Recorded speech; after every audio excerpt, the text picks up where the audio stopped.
ఈరోజు నేను కూడా ఒక సాధారణ కుటుంబంలోనే పుట్టాను. నేను ఒక ముఖ్యమంత్రిగా సుజావుగా పరిపాలిస్తున్నానంటే మీకు కూడా తెలివితేటలున్నాయి. తెలివితేటలు ఉపయోగించండి. మీకు అండగా చేయూతనిచ్చే బాధ్యత నాదని మరొక్కసారి యువత అందరికీ విజ్ఞప్తి చేస్తున్నా.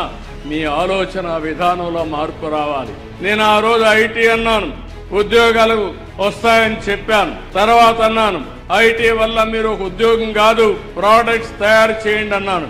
ఆ తర్వాత మీరు ఉద్యోగాల కంటే నువ్వు ఉద్యోగం ఇచ్చే పరిస్థితి రావాలని మళ్ళీ చెప్తే ఈ రోజు ప్రపంచం మొత్తం మీరు 25 సంవత్సరాల్లో ఎక్కువ తలసరి ఆదాయం సంపాదించేవాడు ఎవడంటే తెలుగు బిడ్డ. నేను గర్వపడుతున్నానని చెప్పి నేను మీకు తెలియజేస్తున్నా. ఇండియాలో కాదు, అమెరికాకు పోయినా, ఆస్ట్రేలియాకు పోయినా, యూరోప్కు పోయినా, ఏ నగరానికి పోయినా మన వాళ్లే కనపడుస్తారు. అలాంటి దానికి శ్రీకారం చుట్టాం.